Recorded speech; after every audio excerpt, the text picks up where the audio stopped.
It was winter, and the young princess was looking out of the window, where snow, as white as her skin, was falling quietly outside.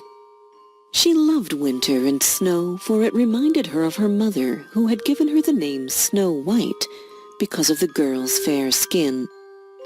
Snow White was growing happily at the castle with her father, the king, and her stepmother, the beautiful queen.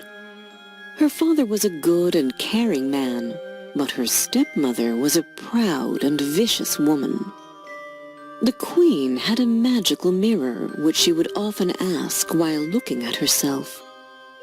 "Mirror, mirror on the wall, who's the fairest of them all?"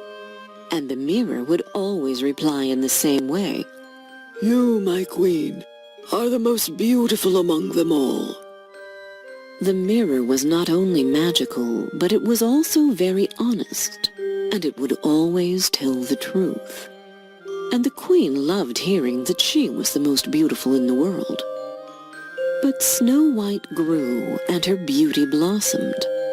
One day, when the queen asked her mirror who was the fairest of them all, she received an unexpected and very unwanted answer.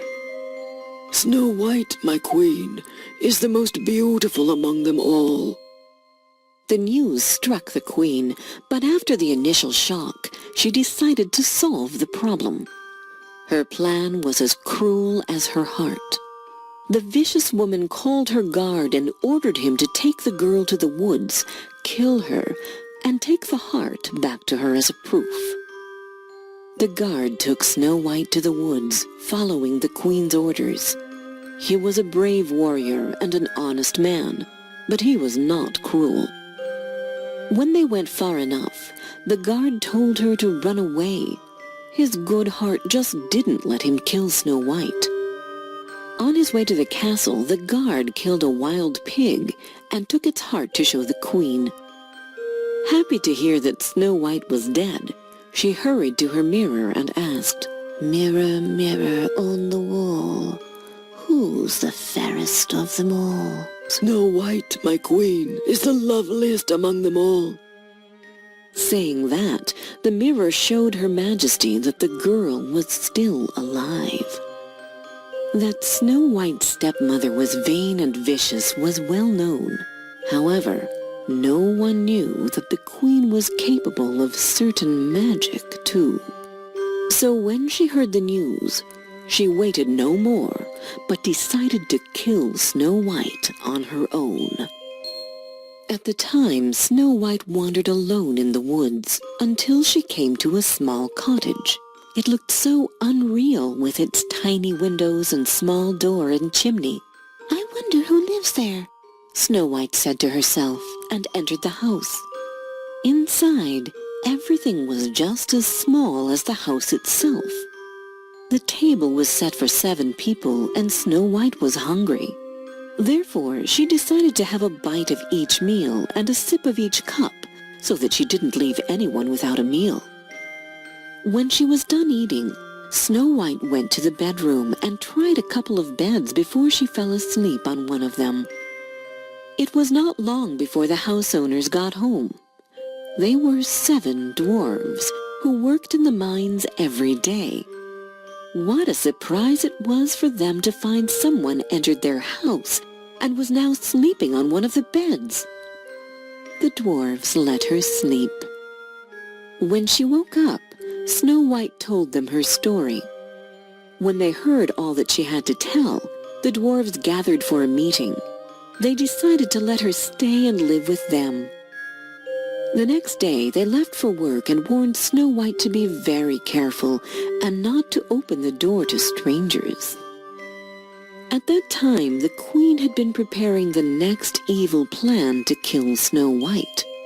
She dressed herself as an old woman, took a poisonous apple which she had prepared herself, and set off to find Snow White.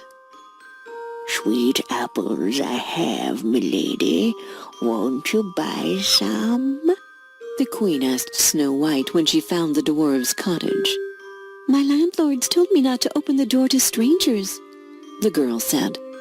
"Oh, you needn't open the door. Here, "Try this big red apple," the queen said, and gave Snow White the apple. When Snow White bit the apple, she fainted on the floor, lifeless, and the queen ran away. When the dwarfs found her, they thought she was dead. They tried everything they could to save her, but they couldn't bring her back to life. The dwarves cried and wept for days.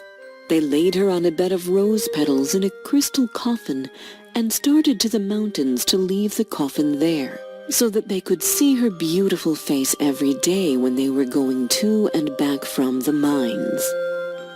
On their way to the mountains, a stranger met them.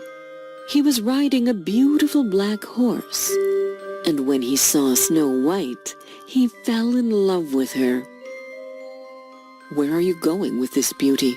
he asked them, and they told him that they were going to the mountains to lay the coffin there, so that they could go and visit Snow White every day. Then the stranger, who was a prince, suggested, "Let me help you with this. You can put the coffin on the horse's back." The dwarves lifted the bed of roses and all started for the mountains. On their way, the horse stumbled over a bump, and at that moment, Snow White coughed out the poisoned bite. When she woke up, the prince and the dwarves couldn't express their happiness. She told them what had happened, and they understood it was not an old woman, but the vicious queen herself who gave her the apple. The stranger then spoke. "My princess, if you become my wife, I will protect you day and night from your stepmother." At that time, the queen was standing in front of her magical mirror. "Mirror, mirror on the wall, who's the fairest of them all?" she said, thinking that the mirror would give her the answer she was expecting. "Snow White, my queen, is still the fairest of them all. She survived your poison, and she is getting married to a prince who saved her." The queen couldn't bear the news and died.